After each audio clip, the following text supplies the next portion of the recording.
આજે આપણે જેની વાત કરવાના છીએ એ માત્ર એક શહેરની કહાણી નથી. ના, આ એક એવી ગાથા છે જે ઇતિહાસના પાના પર કાયમ માટે કોતરાઈ ગઈ છે. ગિનેસ બુક ઓફ વર્લ્ડ રેકોર્ડ્સમાં જેને ઇતિહાસની સૌથી ભયાનક ડેમ હોનારતોમાંની એક ગણવામાં આવી છે, એ મચ્છુ હોનારત અને એ વિનાશની રાખમાંથી બેઠા થયેલા મોરબીની અદ્ભુત હિંમતની આ વાત છે. એ દુર્ઘટના પહેલાંનું મોરબી કેવું હતું ખબર છે? લોકો એને સૌરાષ્ટ્રનું પેરિસ કહેતા હતા. એકદમ જીવંત શહેર, જ્યાં યુરોપિયન શૈલીનું સ્થાપત્ય હતું, પેલો પ્રખ્યાત ઝૂલતો પુલ હતો અને એક રાજવી ઠાઠ હતો. કલા અને ઉદ્યોગ જ્યાં એક સાથે ધબકતા હતા. પણ 11 ઓગસ્ટ 1979ના દિવસે બધું બદલાઈ ગયું. આંખના પલકારામાં આ હસતું રમતું શહેર એક ભયાનક જળ પ્રલયમાં ડૂબી ગયું અને એની ઓળખ હંમેશ માટે બદલાઈ ગઈ. આ હોનારતની અસલી કિંમત આંકડામાં માપવી લગભગ અશક્ય છે. જો સરકારી આંકડા તો ઘણા ઓછા હતા, પણ સ્થાનિક લોકો અને બિનસત્તાવાર રિપોર્ટ્સ જે કહે છે એ સાંભળીને રૂવાડા ઊભા થઈ જાય. લગભગ 25,000 જિંદગીઓ, 25,000 સપનાઓ પાણીમાં વહી ગયા. આ માત્ર એક નંબર નથી, આ એ ભયાનક વિનાશની સાક્ષી છે જેણે આખા શહેરને હચમચાવી નાખ્યું હતું. તો સવાલ એ થાય છે કે આટલી મોટી, આટલી ભયાનક દુર્ઘટના બની કેવી રીતે? કઈ રીતે એક ડેમના તૂટવાથી આખું શહેર લગભગ નકશા પરથી ભૂંસાઈ ગયું? આ પ્રલય પાછળ કુદરતનો કહેર અને એન્જિનિયરિંગની કેટલીક મર્યાદાઓ બંને જવાબદાર હતા. ચાલો એના મૂળ કારણોને જરા ઊંડાણથી સમજીએ. અહીંયા જ આખી સમસ્યાનું મૂળ છે. જુઓ, મચ્છુ ડેમ જ્યારે બન્યો ત્યારે એને મેક્સિમમ 2 લાખ ક્યુસેક પાણીનો પ્રવાહ સહન કરી શકે એ રીતે ડિઝાઇન કરાયો હતો.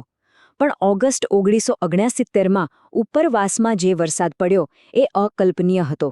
એના લીધે ડેમમાં અચાનક 4થી 5 લાખ ક્યુસેક પાણીનો પ્રવાહ આવી ગયો. એટલે કે એની ક્ષમતા કરતાં બમણા કરતાં પણ વધારે. કુદરતના પ્રકોપ સામે એન્જિનિયરિંગની બધી ગણતરીઓ સાવ નિષ્ફળ ગઈ. આખી ઘટના ખબર છે, એક ડોમિનો ઇફેક્ટ જેવી હતી. સૌથી પહેલાં ઉપરવાસમાં જાણે બાદળ ફાટ્યું હોય એવો ભારે વરસાદ પડ્યો. એના કારણે ઉપર આવેલો મચ્છુ 1 ડેમ છલકાઈ ગયો. એનું બધું પાણી સીધું ધસી આવ્યું મચ્છુ 2માં, જે પહેલેથી જ ખતરાના નિશાન પર હતો. પાણી એટલું બધું વધી ગયું કે એ ડેમના દરવાજા પરથી તો ઠીક, માટીના પાળા પરથી પણ વહેવા લાગ્યું. અને સ્વાભાવિક છે કે માટીનો પાળો આટલા પાણીનો સતત પ્રવાહ સહન ન કરી શક્યો અને તૂટી પડ્યો. ઇતિહાસમાં અમુક તારીખો એવી હોય છે જે કાળા અક્ષરે લખાઈ જાય છે. એવી જ એક તારીખ હતી 11 ઓગસ્ટ 1969. એ દિવસે મોરબીના હજારો લોકો માટે જે સૂરજ આથમ્યો એ ફરી ક્યારે ઉગ્યો જ નહીં. એ દિવસે જે બન્યું તે પેઢીઓ સુધી ભૂલી શકાય એમ નથી. બધું એટલી ઝડપથી થયું કે કોઈ કંઈ સમજે પહેલાં તો ખેલ ખતમ થઈ ગયો. સવારે ચેતવણી તો અપાઈ હતી, પણ કોઈને અંદાજ જ નહોતો કે આફત કેટલી મોટી આવવાની છે. બપોરે 3:15 વાગે ડેમ તૂટ્યો અને માત્ર 30 મિનિટમાં 3:30 વાગે પાણીનો એક રાક્ષસી લોંઢો આખા મોરબી શહેરમાં ઘૂસી ગયો.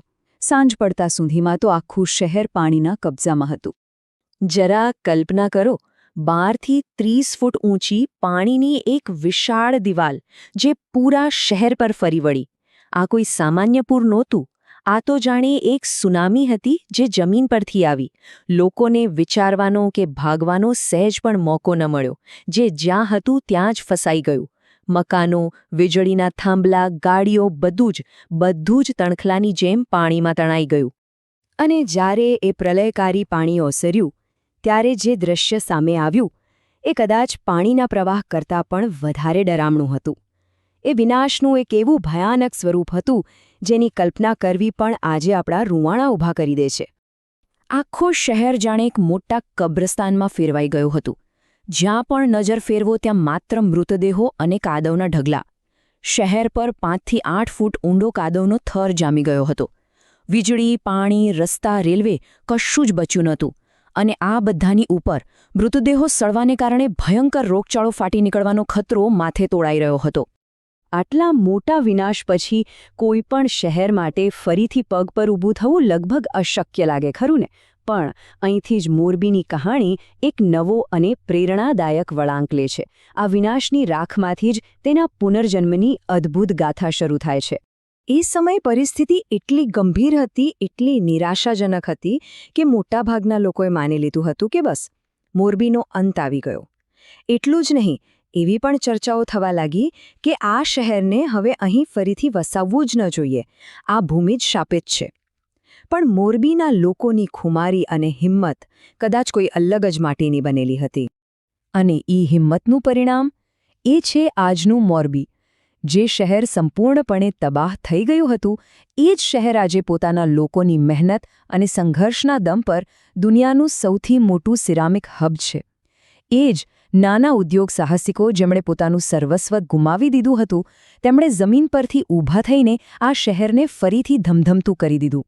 આજે એ જ મોરબી અજંતા અને ઓરપેટ જેવી બ્રાન્ડ્સનું ઘર છે. આ ફિનિક્સ પક્ષીની જેમ રાખમાંથી બેઠા થવાનું જીવંત ઉદાહરણ છે.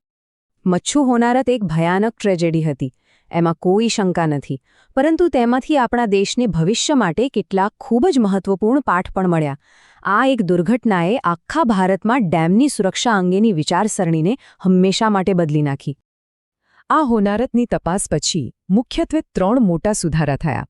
પહેલું, ડેમ બનાવવાની જે જૂની ડિઝાઇન ગાઇડલાઇન્સ હતી તેને બદલીને વધુ આધુનિક અને સુરક્ષિત બનાવવામાં આવી. બીજું, ભવિષ્યમાં લોકોને સમયસર ચેતવણી મળી રહે તે માટે આધુનિક અર્લી વોર્નિંગ સિસ્ટમ્સ લગાવવામાં આવી. અને ત્રીજું, દરેક ડેમ માટે એક ઇમરજન્સી એક્શન પ્લાન એટલે કે EAP બનાવવો ફરજિયાત કરી દેવાયો, જેથી આપત્તિના સમયે શું પગલાં લેવા તેની સ્પષ્ટ યોજના પહેલેથી જ તૈયાર હોય. તો મોરબીની આ આખી ગાથા આપણને એક ઊંડા સવાલ પાસે લાવીને ઊભા રાખે છે. કુદરતનો પ્રકોપ ભયંકર હોઈ શકે છે, એની શક્તિ અપાર છે, પણ શું માનવ સંકલ્પ અને હિંમત દરેક આપત્તિ પર વિજય મેળવી શકે છે? મોરબીનો ઇતિહાસ તો જાણે એ જ જવાબ આપે છે કે વિનાશ ગમે તેટલો મોટો કેમ ન હોય, માણસની જીવવાની ઈચ્છા અને હિંમત એનાથી પણ મોટી છે.